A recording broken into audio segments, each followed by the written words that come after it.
All right, so this is going to be our Southwest potato and zucchini frittata. I got my oil heating up in my cast iron skillet. I have my potatoes covered in water and heating up so that they can come to get kind of soft. And so now we're going to add into the skillet here. I have my garlic and I have my onion. We'll throw those guys in there and we'll get them to start to saute down.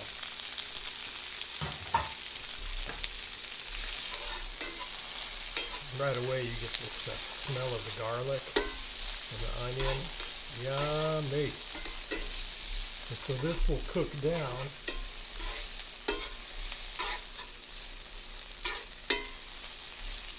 probably will go about 5 to 8 minutes until soft. We don't want to burn the garlic. I have my oven preheated to 450. So it is ready to go. When this part of the job is done, we'll stick her in the oven. So we'll let this kind of cook, kind of distribute it evenly across the bottom just so we get an even cook on here. I love a good frittata. I love it for breakfast. I love it for dinner. You know, breakfast for dinner is a fun thing to do, I think. And we don't always have the time to have a fun breakfast in the morning. So if we can do it for dinner, what a great joy that is. I love just the flavors of the zucchini and the eggs, and a little bit of bacon, a little cheese. It's a fun way to do it. If your cast iron skillet that you're using is good and hot when you put things in, there'll be no sticking. That's the beautiful thing with cast iron, is if you're good and hot, it shouldn't stick, right? So I made sure this guy was heated up really good before I ever added anything other than the oil to it. We'll let these guys just cook down, and then we'll add our broccoli here. We'll let it kind of start to saute as well. You want to keep a little bit of tooth, but you want to make sure that it gets cooked and browned. It adds such a great meaty flavor to this, you know, because broccoli is pretty meaty actually. You can definitely not substitute it for meat because it doesn't taste like meat, but it really adds that thickness and that chew if we can get it to start to caramelize on the outside. So we're going to let these guys cook and come together, and we'll be right back.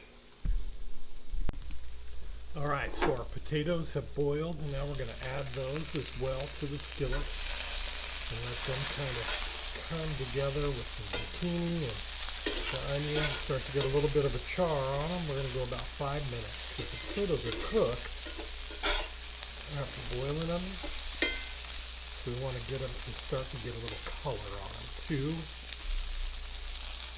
It's like the zucchini has started to get. It's all coming together really nicely.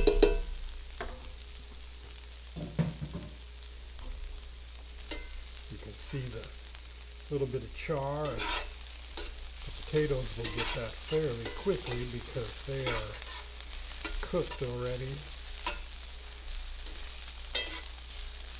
And we'll cook this for about 5 minutes.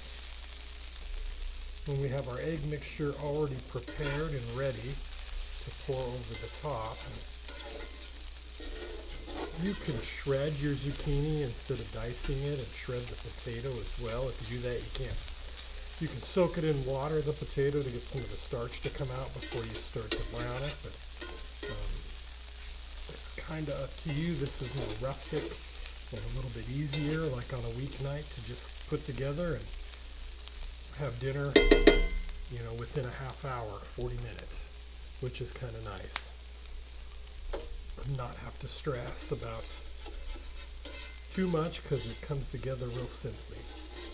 And if you cut everything in advance, have it all chopped and ready, it just comes together that much quicker, which is really nice. So let it all sit there. Make sure everything is down in, and let it kind of cook without moving it on this, because we want to get a little brown on there. So if we can let it sit it can do that. If we keep moving it, it doesn't brown as easily. So we want to let these guys sit in the skillet and do their business. You want to make sure if you are using a cast iron skillet that you have an oven mitt, because the handle will get hot. The whole thing gets hot. So the handle will get hot when you go to put it in the oven.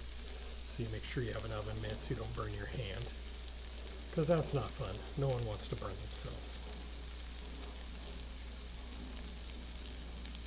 We'll let these cook for about 4 more minutes and then we'll come back. Alright, so we've got some caramelization on here. You can see things are starting to really brown, and that caramelization is just going to add sweetness. And our pan is good and hot. We're going to kind of level this all out, make sure everything is down before we add our egg mixture into the pan here.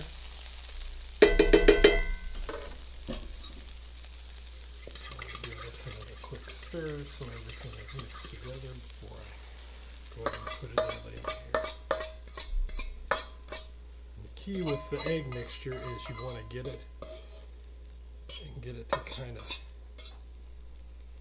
cover the whole pan here. So that's where you're kind of tilt it, get it to fill in all the gaps there, and then we want to get it to start to set a little bit, so meaning our edges start to set, which takes a little bit of time here. Could take a few minutes.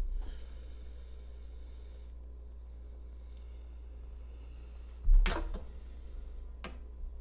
see it starting to bubble up a little bit in the egg in some spots here, and now I'm cooking on a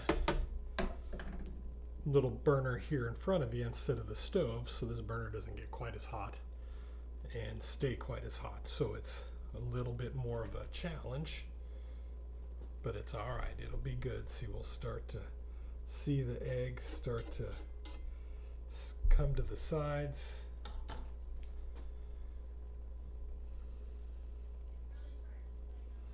And we can grab it and just kind of get it to fill in any gaps that,